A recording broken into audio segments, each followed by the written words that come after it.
اعوذ باللہ من الشیطان الرجیم، بسم اللہ الرحمن الرحیم۔ تمام دیکھنے سننے والوں کو پروگرام جناب کی مٹی میں ظہیر بابر اسد کا سلام پہنچے۔ آج ہماری خوش قسمتی ہے کہ پاکستان ہی نہیں دنیا بھر میں جانی پہچانی شخصیت، علم و ادب کے روشن ستارے جناب پروفیسر ڈاکٹر خضر حیات نوشائی صاحب آج ہمارے پاس تشریف رکھتے ہیں۔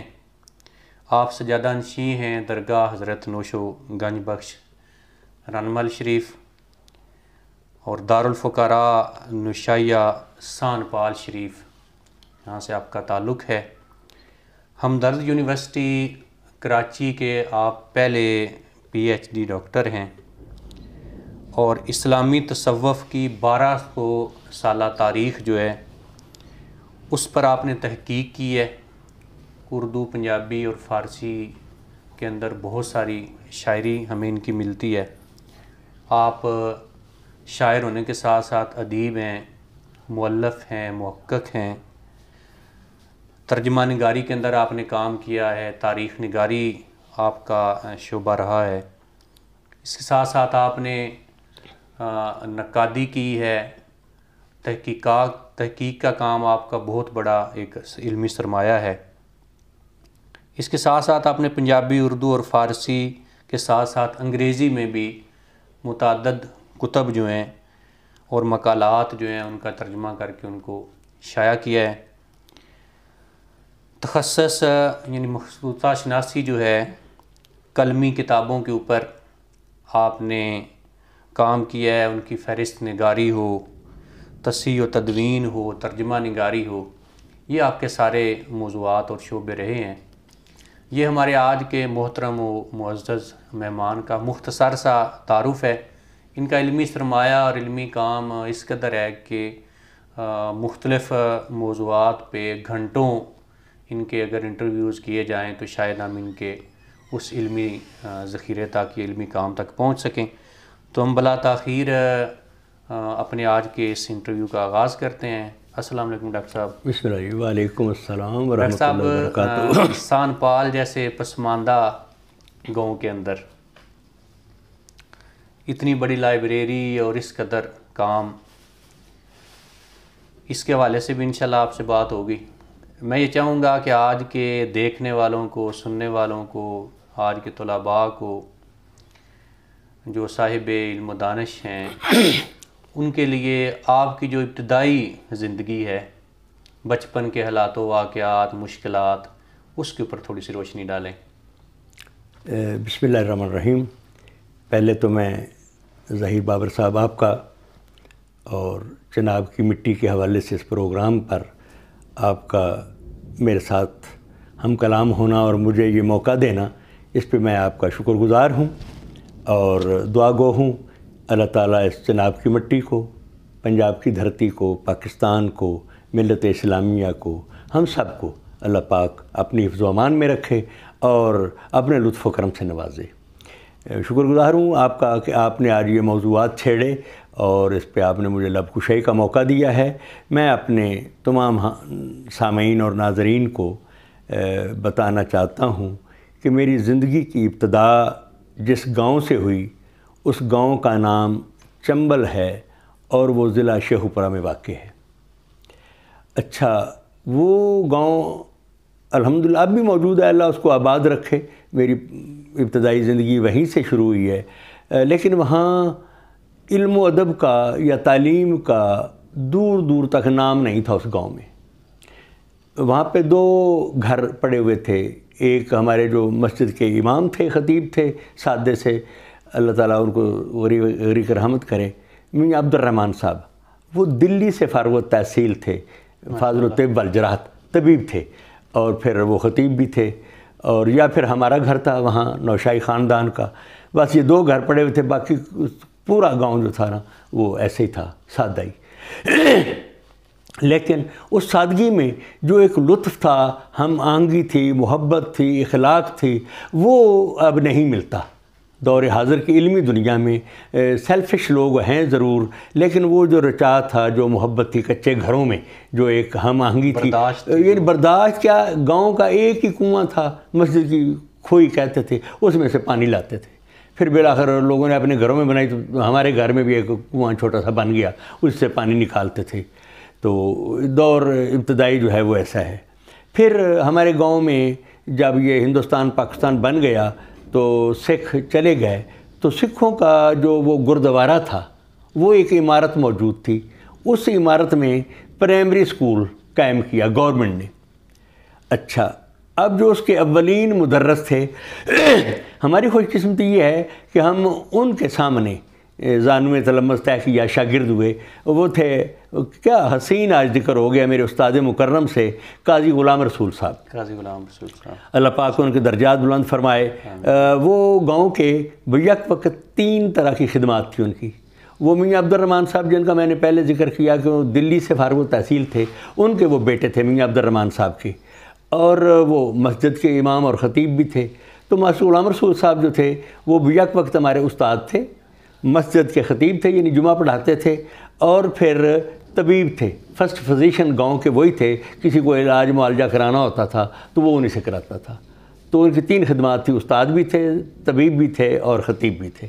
خیر، دوسرے جو استاد تھے ہمارے ان کے ساتھ، وہ ساتھ والے گاؤں، ایک گریانہ بھٹیاں گاؤں ہے، وہاں سے وہ پیدل صبح صبح آتے تھے، اور لڑکے ان سے بہت ڈرتے تھے، خوف زدہ تھے، ان کا بڑا رعب تھا کلاس پہ، سکول پہ، بلکہ ماسٹر انور علی، اللہ تعالیٰ ان کو بھی غریق رحمت کرے، وہ دونوں بہت ہی اچھے تھے۔ دونوں استاد جو تھے وہ سلسلہ چشتی صابری میں مرید تھے اور بہت اچھے استاد تھے۔ ماسٹر انور علی صاحب کا میں آپ کو بتاؤں، انہوں نے ہمیں تختی لکھانا سکھائی پرائمری میں۔ اچھا، وہ تختی لکھتے لکھتے ہی جو خط بنا، حالانکہ خطاطی نہیں سیکھی لیکن خوش خطی ضرور، یعنی تحریر اچھی لکھنا آ گئی۔ اس کا نتیجہ میں پہلے ہی بتا لوں کہ پرائمری اسکول کا نتیجہ مرتب ہوا جا کے پی ایچ ڈی کلاس میں نے جو اپنا مقالہ لکھا پی ایچ ڈی کا، وہ سارا میں نے اپنے ہاتھ سے لکھا، سارا ہاتھ سے لکھا، اور وہ اسی طرح چھپا جیسے میں نے لکھ دیا۔ وہ میں آپ کو اگر آپ چاہیں تو میں ابھی پہلے دکھا لوں، بات آگے بڑھنے سے پہلے۔ یہ دیکھیے، یہ پوری کتاب ہے، میرا پی ایچ ڈی کا مقالہ ہے، اور یہ سارا میرے قلم سے لکھا ہوا ہے۔ آپ اس کو ایک نظر ادھر دکھا سکتے ہیں۔ تو یہ میرے ان استادوں کی مہربانی جنہوں نے ہمیں تختی لکھوائی، تو پھر وہ خط ایسا ہوا، ہینڈ رائٹنگ ایسی ہوئی کہ یہ بغیر لائنوں کے لکھا ہوا ہے، اس کے پیراگراف، حاشیہ آپ دیکھ لیں، کسی ایک لائن میں دوسری لائن میں کوئی فرق نہیں، سب متوازن اور الحمدللہ ٹھیک ٹھاک۔ میرے بلکہ وائس چانسلر نے کہا کہ پاس تو کیا ڈاکٹریٹ سے، اضافی 100 نمبر دینا ہے نشائی صاحب کو، کہ انہوں نے یہ خود اپنے ہاتھ سے لکھا، سارا کمپوز نہیں کروایا۔ پھر انہوں نے یہ بھی کہا، اس میں ایک جو خطرناک پہلو انہوں نے نکالا وہ یہ کہ اب اس میں کوئی اگر غلطی ہو تو نشائی صاحب یہ غلطی کا کسی اور پہ وزن نہیں ڈال سکتے، بھئی میرا کمپوزر نے ایسا کر دیا، پروف نہیں پڑھا گیا، انہوں نے خود لکھا ہے، لہذا غلطی کے خود ذمہ دار ہے اگر کوئی غلطی ہے۔ لیکن میں آپ کو لطف کی بات بتاؤں، بعد میں ہم نے اس کا ترجمہ کیا، میں نے اسی کا ترجمہ جب کیا، وہ حکومت سندھ نے کہا کہ ہم اس کا ترجمہ چھاپنا چاہتے ہیں، تو ترجمہ کیا، پھر ہم نے اس ترجمے کو کمپوز کیا، تو پورے دوران ترجمہ ایک نقطے کی بھی غلطی نہیں نکلی پروف کی، ماشاءاللہ، یہ اللہ کی مہربانی ہے خاص۔ اس کا جو ترجمہ میں نے کیا وہ پھر حکومت سندھ نے محکمہ سیاحت اور ثقافت نے شائع کیا ہے، اردو اسی کا ترجمہ، یہ سارا فارسی میں ہے۔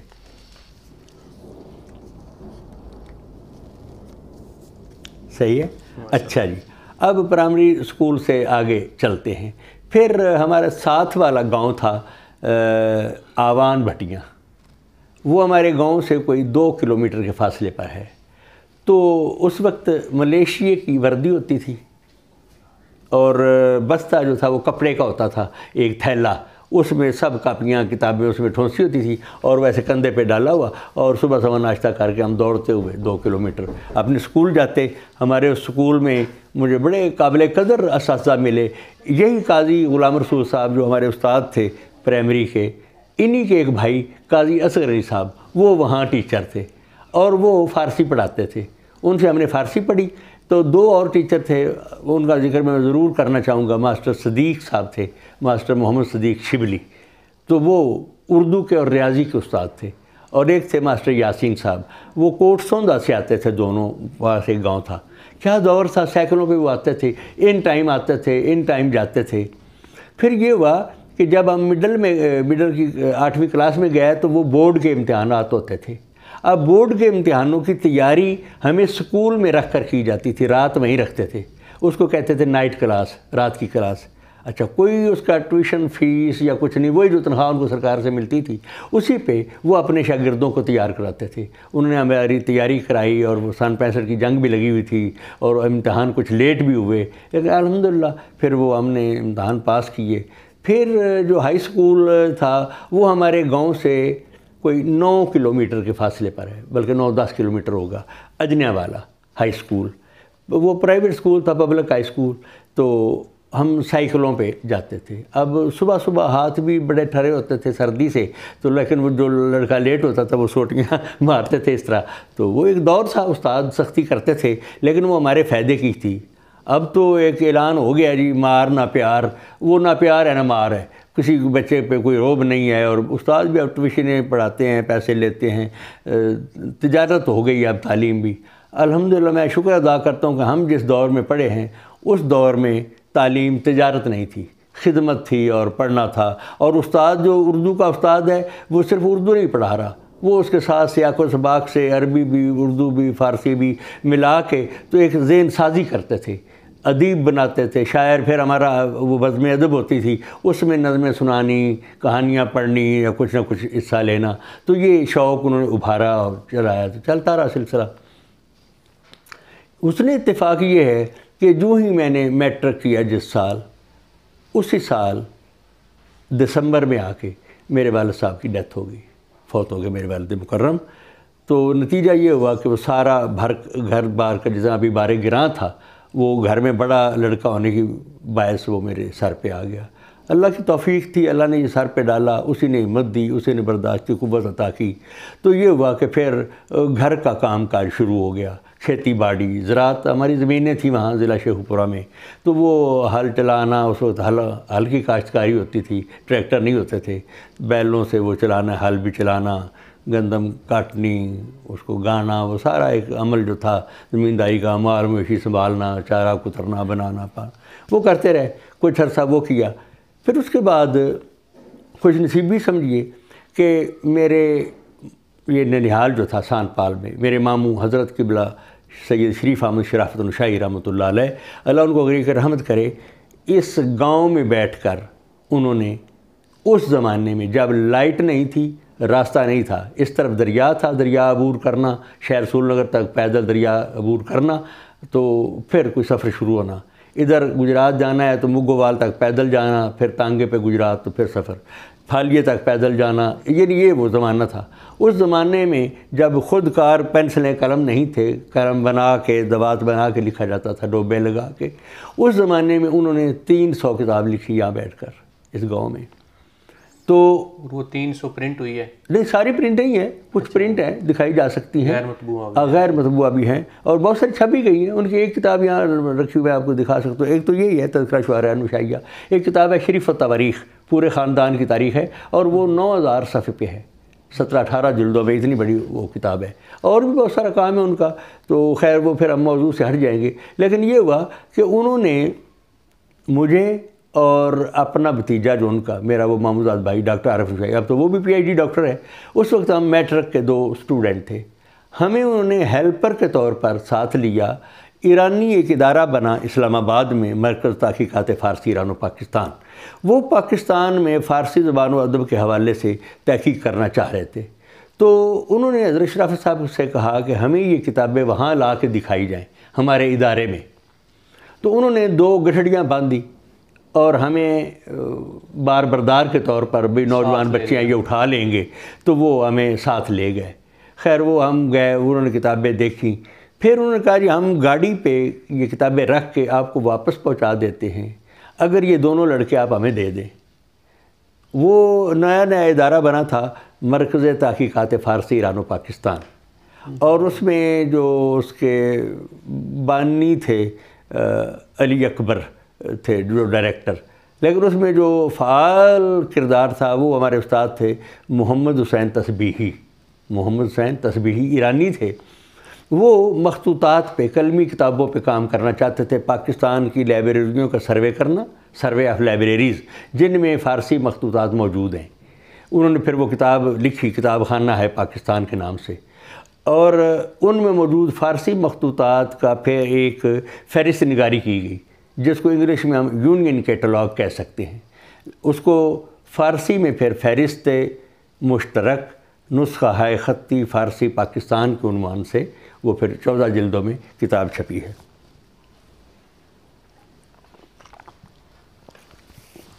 اچھا، آپ کے مقابلہ دیگر جو بھائی تھے، خاندانی ایک تعارف شروع ہو گیا۔ ہاں، تو آپ کے بھائی بہنیں کتنے تھے؟ جی میں عرض کرتا ہوں، میرے والد میری دو مائیں تھیں، والدہ دو تھیں۔ بڑی والدہ سے میں ایک بھائی، ایک ہی تھا اکیلا، میری بڑی ہمشیرہ مجھ سے 14 سال بڑی تھی۔ اب وہ 14 سال بڑی تھی تو اس کے بعد ان کے پاس چونکہ بیٹا نہیں تھا تو میرے والد صاحب اکیلے ہی تھے اور کوئی بھائی نہیں تھا، تو میرے دادا جی نے اپنے بیٹے کی دوسری شادی اس لیے کی کہ کوئی اس میں سے جانشین پیدا ہو جائے۔ لیکن جس سال دوسری شادی ہوئی اسی سال میری ولادت ہوئی پہلی والدہ کے گھر۔ تو پھر جو دوسری والدہ تھی ان سے 3 بہنیں تھیں چھوٹی اور 3 بھائی تھے، لیکن وہ اتنے چھوٹے تھے کہ ان کی کفالت بھی میرے ذمہ ہی تھی۔ پھر وہ انہی کی کفالت بھی کی، ان کو پڑھایا، بڑے ہوئے، ان کی شادیاں بہنوں کی بھائیوں کے مکان بنائے۔ تو سارا جب یہ ہو گیا تو پھر میں نے دوبارہ آپ خود پڑھنا شروع کیا، کیونکہ بڑا فاصلہ ہے میرے میٹرک کے اور پی ایچ ڈی کے زمانے میں، خاصا فاصلہ ہے۔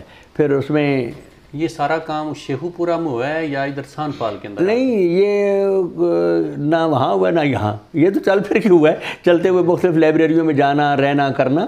لیکن اس میں نا جی 2 طرح کے میرے سفر رہے ہیں، اسفار، مسافرت۔ ایک تو ظاہر ہے میں جو کتابوں کی تلاش ہوتی تھی اس اپنے ادارے کی وجہ سے کہ آپ جاؤ لائبریریوں میں دیکھو، وہ عجیب و غریب واقعات ہیں۔ اگر میں وہ آپ کو بیان کروں آپ حیران ہوں گے، جس میں ایک ہی میں بیان کر دیتا ہوں کہ مجھے فیصل آباد میں پتہ چلا کہ سندھ کے شہر شکارپور کے پاس ایک گڑی یاسین قصبہ ہے، اس میں ایک مفتی محمد قاسم صاحب ہیں، ان کے پاس مخطوطات ہیں۔ تو میں فیصل آباد سے گاڑی بیٹھ گیا، سکھر گیا، وہاں سے شکارپور پوچھ پچھا کے کسی طرح وہاں پہنچ گیا۔ تو وہ مفتی صاحب قبلہ نے مجھے مسجد کے حجرے میں ٹھہرا دیا۔ اب جو کتابیں تھیں وہ ان کے گھر میں تھیں۔ اچھا، وہ گھر کی جب خواتین کام کر لیتی تو ادھر نا ایک بادگیر ہوتا ہے چھت کے اوپر ہے، جیسے ہوا اوپر سے لیتے ہیں اس میں، تو وہ اس بادگیر سے صرف ہوا نہیں آتی تھی، روشنی بھی آتی تھی۔ وہ اندر اپنے اگلے کمرے میں جا کے اس بادگیر کے نیچے بٹھا کے وہ کتاب دکھاتے تھے، باہر مسجد میں نہیں لاتے تھے، ڈرتے تھے کہ کوئی لے نہ جائے، کوئی چھین نہ لے، تو کلمی کتابیں تو وہ وہاں دکھاتے۔ اب وہاں تھوڑی دیر ہم کام کرتے، کیونکہ کلمی کتابیں پڑھنا اتنا آسان نہیں کہ آپ فر پڑھ لیں، اس میں تو اس کا نام تلاش کرنا ہی ایک بہت مشکل مرحلہ ہوتا ہے۔ لیکن وہ جب میں تھوڑا سا کام کر لیتا تو کہتے اب خواتین نے کام کرنا ہے، آپ باہر چلیں، پھر میں چلا جاتا۔ قصہ کو ہوتا یہ کہ 14 دن مجھے وہاں رہنا پڑا۔ میں گھر سے ایک ہی سوٹ میں گیا تھا، ایک سوٹ میں 14 دن میں نے وہاں گزارے۔ پھر ادھر مسجد میں پھر آشنائی ہوگی، کچھ لوگ واقف کار ہوئی، پنجاب سے آئے، وہ لڑکا تھا، میں اس وقت داڑھی مونچھ بھی نہیں تھی، تو بھئی لڑکا کام کرتا ہے۔ تو مجھے کسی نے پوچھا آپ کیا کام کرتے ہیں؟ تو میں نے بتایا، تو انہوں نے کہا یہاں تو بہت بڑی لائبریری ہے، جو سندھ اسمبلی کے سپیکر تھے آغا صدر الدین یا بدر الدین، ان کی وہاں پہ بہت بڑی لائبریری۔ اچھا، وہ نا بلڈنگ ساری لکڑی کی بنی ہوئی، تو اسی میں الماریاں بھی بنی ہوئی، کرسیاں بھی بنی ہوئی۔ تو وہ جب پتہ چلا تو پھر میں ادھر بھی گیا، تو وہ تو مہمان نواز بڑے تھے، بڑا ان کے مہمان خانے بھی تھے، تو وہ میں نے ایک دن میں ساری دیکھ لی، کیونکہ آزادی تھی کتابیں دیکھنے کی سارا، تو ایک دن میں وہ بھی دیکھی۔ تو اس طرح ہمیں شوق گراں نگری جگہ جگہ لے گیا۔ ساتھ میں ہمارا سلسلہ چونکہ حضور نوشہ گنج بخش رحمۃ اللہ علیہ کی وجہ سے ایک پیری مریدی کا سلسلہ بھی تھا، میرے والد صاحب کا حلقہ سندھ میں اور ادھر کافی تھا مریدین کا، تو ان کو بھی دیکھنا ہوتا تھا۔ تو وہ پھر اس سلسلے میں بھی میرا سفر ہوتا تھا، جانا ساتھ، مثلا کراچی میں کام کر رہے ہیں، ساتھ مریدین کو بھی مل رہے ہیں، رات کو دن کو وہ اپنا ہم کام کرتے تھے۔ پھر میں نے شخصی جو لائبریریاں تھیں اداروں کے علاوہ، جیسے ویسے تو میں نے پنجاب یونیورسٹی لائبریری میں آذر کلیکشن پہ کام کیا، وہ ایک اتنی بڑی فہرست چھپی۔ پھر ہمدرد یونیورسٹی پہ کیا، وہ بھی ایک کتاب 1988 میں چھپ گئی تھی۔ پھر کراچی یونیورسٹی پہ کیا۔ پھر ڈاکٹر این اے بلوچ بہت بڑے ہمارے وزیر تعلیم رہے ہیں سندھ کے، ان کی لائبریری دیکھی، اس کی مخطوطات کی فہرست، وہ پھر ایران سے چھپی، اور ادھر جامع شور سندھ یونیورسٹی کا ایک رسالہ نکلتا تھا تحقیق، اس میں چھپی۔ پھر ڈاکٹر نواز علی شوق کی گنجینہ شوق کے نام سے میں نے کتاب لکھی. تو اس طرح کئی کام ہیں جو بس وقت کے ساتھ ساتھ ہوتے گئے اور چھپتے گئے, چھپنے کا بھی حالات ہوتے گئے. اور جو بہن بھائی تھے ان کی شادیاں ہو گئیں, بھائیوں کی بھی بہنوں کی بھی. جب یہ سارا کچھ ہو گیا تو میں ہمدرد یونیورسٹی سے ڈگری لے چکا, تو وہاں ایک بزرگ تھے, ان کا نام تھا حکیم سید اکرام حسین سیکری, میرپور خاص میں چشتی نظامی سلسلے کے بزرگ تھے. میں وہاں گیا تو انہوں نے ایک عجیب سا نا مجھے حکم لگا دیا. ہم درویشوں کے ماننے والے ہیں, بات مانتے ہیں کہ بزرگ ہیں, بات کہہ رہے ہیں. انہوں نے نا اپنے حجرہ خاص میں بٹھا کے میرے دائیں ہاتھ پہ تسبیح رکھی, یہ تسبیح ہوتی ہے, بائیں ہاتھ پہ 500 کا نوٹ رکھا. فرمایا کہ یہ دین کی علامت ہے, دین ہے, یہ دنیا ہے. اللہ تعالیٰ آپ کو سب کچھ دے گا, دین اور دنیا, آپ جا کے اپنے بزرگوں کا کام کریں.